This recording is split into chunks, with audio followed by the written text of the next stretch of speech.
Good morning everyone. My name is Prabnur. I am a student of B.Ed program. I am going to perform a part of a play connected with the life of Savitri Bai Phule and Jyoti Rai Phule. I hope that you like it. उस दिन सेठ जी आए तो बड़े ही परेशान दिखाई दे रहे थे। कभी इधर से उधर, कभी उधर से इधर।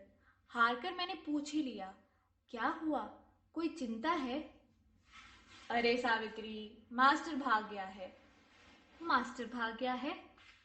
हाँ हाँ, पाठशाला का मास्टर भाग गया है। तो क्या हुआ, नया ढूंढ लीजिए। पर तब तक पाठशाला भी तो नहीं बंद रख सकते ना। इतने कान के कच्चे होते हैं ये मास्टर लोग। हाँ हाँ, होते हैं कुछ लोग, सहना पड़ता है। तुम तो नहीं हो कान की कच्ची। नहीं नहीं, मैं कैसे कान की कच्ची हो सकती हूँ? मैं आपकी पत्नी जो ठहरी। तो तुम ही चलना कल पाठशाला। किस लिए? पढ़ाना वहां चलकर, और तब तक कुछ तय हो जाएगा। नहीं तो क्या तुम पढ़ा नहीं सकती? मैं कैसे? अरे सेठ जी, मुझे तो खुद अभी पढ़ना आया है, मैं कैसे पढ़ाऊंगी? अरे सेठ जी, पूरी बात तो सुनिए। चले गए। कैसे समझाऊं मैं? पढ़ाने को मैं पढ़ा भी लूं, क्या ये समाज मुझे पढ़ाने देगा? जो लड़कियों को पढ़ने नहीं देते, क्या वो मुझे पढ़ाने देंगे? पर सेठ जी का कहा भी तो नहीं मोड़ सकती।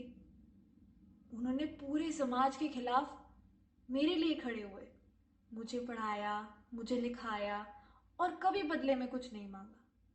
पहली बार उन्होंने मुझसे कुछ मांगा है। मन बना ले अपना सावित्री, तू ही जाएगी, तू ही जाएगी पाठशाला, और तू ही पढ़ाएगी। देखा जाएगा जो भी होगा। अगले दिन सावित्री बाई पाठशाला जाने के लिए तैयार हो गई। रास्ते में उसे कई तरीके के ताने सुनने पड़े। कोई स्वर आता, अब ये पढ़ाएगी हमारे बच्चों को। दूसरा स्वर, औरतों का काम तो चूल्हा चौका संभालने का होता है, और छूट दो इन शूद्रों को, अब यही हमारे सर पर नाचेंगे। उस दिन जब मैंने पाठशाला का दरवाजा देखा तो मानो मेरी जान में जान आई। पर अभी मेरी मुश्किल आसान नहीं हुई थी। अभी मुझे बच्चों को पढ़ाना था। क्या पढ़ाऊंगी, कैसे पढ़ाऊंगी, कुछ नहीं पता था। इतनी ही देर में सेठ जी ने इशारा किया कि कक्षा में चले जाओ। मैं धीरे धीरे कक्षा की तरफ जाने लगी। जैसी कक्षा में पहुंची तो देखा कि कुछ बच्चे जमीन पर बैठे हुए थे। उनके कपड़े एकदम फटे हुए। ये देखकर दिल बहुत दुखी हुआ। पर एक चीज की तसल्ली भी थी कि वहां पर कुछ लड़कियां भी बैठी थी। मुझे लगा हमारा समाज बदल रहा है।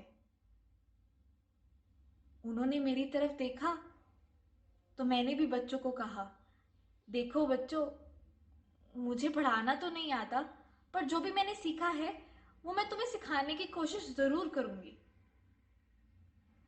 इतना ही कहा और मैंने उनको मराठाओं का इतिहास पढ़ाना शुरू कर दिया। जैसे जैसे मैं पढ़ाती गई, मेरा डर भी मानो कहीं चला गया। पर जैसे ही 2 बजे, मानो सारा डर वापस आ गया।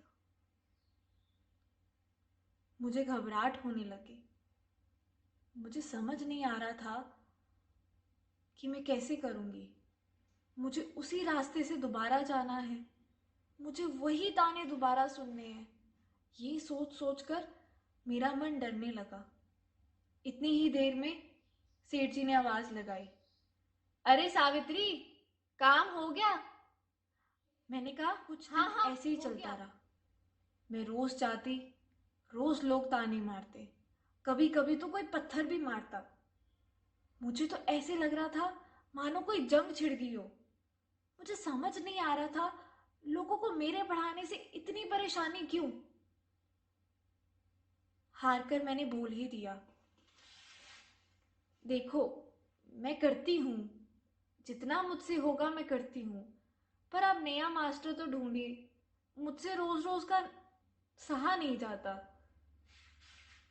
अरे सावित्री, जब मैं सीखता था तब भी लोग ऐसे ही बोलते थे, और फोकट का मास्टर किसे बुरा लगता है? मैं मानती हूं, पर मुझसे ये ताने नहीं सुने जाते। आपको पता नहीं है लोग कैसी कैसी बातें करते हैं। मुझे कक्षा के सारे दरवाजे खिड़कियां बंद रखनी पड़ती है। कभी भी कोई आ जाता है, कभी भी कुछ बोल जाता है। एक दिन तो हद ही होगी। मेरे आसपास 4 लड़के। मुझे समझ ही नहीं आ रहा था कि मैं क्या करूं। वो मुझे घेर कर खड़े हो गए। मैंने भगवान को याद किया। मैंने भगवान को कहा, हे भगवान, मुझे बचा लो। मैं तो अपना कर्तव्य ही निभा रही हूँ, इनको सद्बुद्धि दो।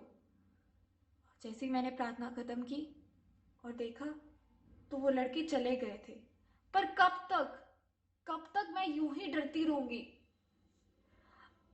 मैं आपको कह रही हूं ना, आप नया मास्टर ढूंढिए, मुझसे नहीं होता। अरे सावित्री, तुम्हें अगर कोई भी कुछ कहेगा तो मैं हूं। मैं तुम्हें कभी कुछ नहीं होने दूंगा। और ऐसे ही अगले दिन से ज्योतिराय फूले ने सावित्री बाई के साथ एक सिपाही को भेजना शुरू कर दिया। और इस तरह पुणे में एक संताप की लहर उठी। सावित्री बाई पहली महिला अध्यापिका बनी और उन्होंने कई कई स्कूल और कई पाठशाला खोली लड़कियों के लिए।